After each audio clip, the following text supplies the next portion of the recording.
Well, we're going to win and we're going to help. We have plans to build a railroad from the Pacific all the way across the Indian Ocean.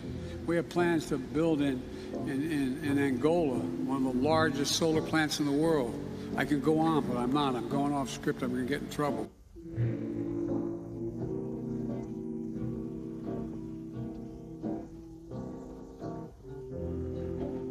I can't wait for the 11th grade social studies book for the year 2036 to come out.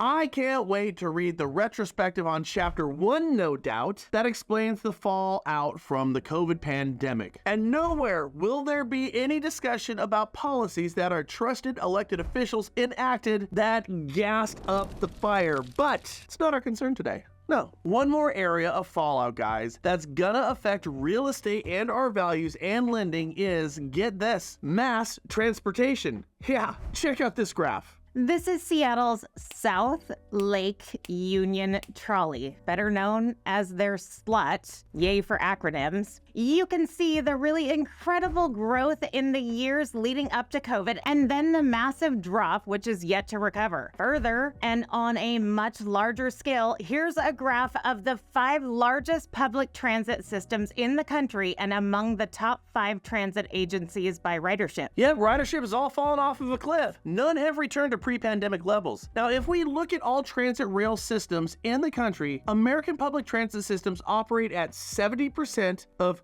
pre-pandemic levels as of June 2023. Now, why is this? Well, public safety and health concerns push more people to use private cars or micromobility options like riding bicycles and those little obnoxious scooters. Because of COVID, or at least hastened by COVID, public transport operators retired or shifted careers, causing services to degrade, i.e. delays. And of course, work from home measures eliminated the need to commute from the exurbs and suburbs to the city centers. Another reality in our country right now that's conveniently being brushed under the carpet is crime. People are fearful of the changing landscape, and where once they trusted public transportation, they now simply don't. This is not our opinion. I need to be very clear about this. The numbers bear it out. People believe there is little to no retribution for any criminal activity, and crime has simply run amok. Subway's not safe this time of night.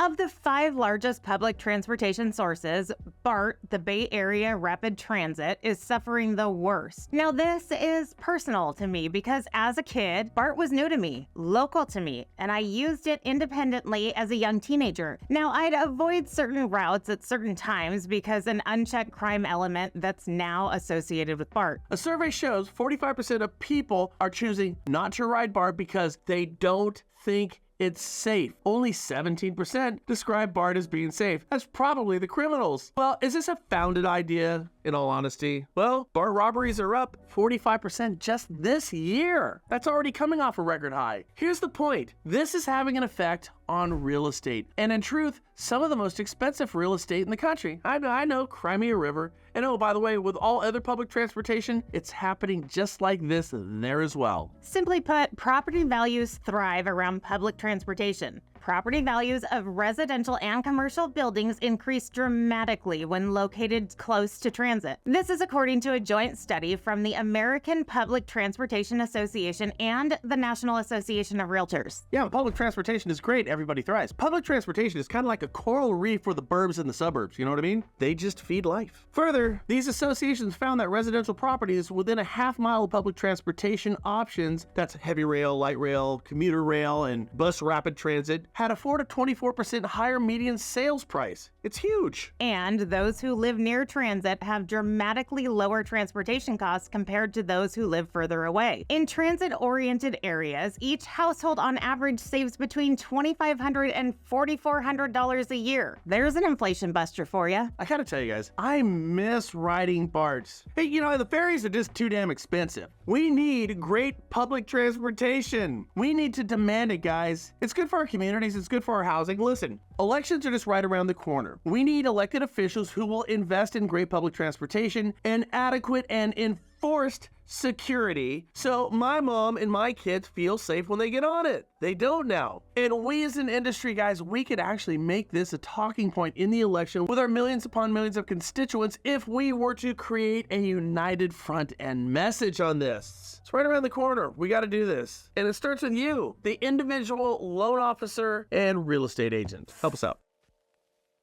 Well, tomorrow's the 4th. You guys ready to blow some stuff up? I am. Are you ready to blow up your business? Wink, wink, nudge, nudge. Bad segue. Anyways, you can do it with a listing booster. Loan officers, you got to check this thing out. It's been completely reskinned, and it will put you in touch with real estate agents with a real value proposition. Learn more. Just click this banner down below. We'll reach out to you. It's good stuff.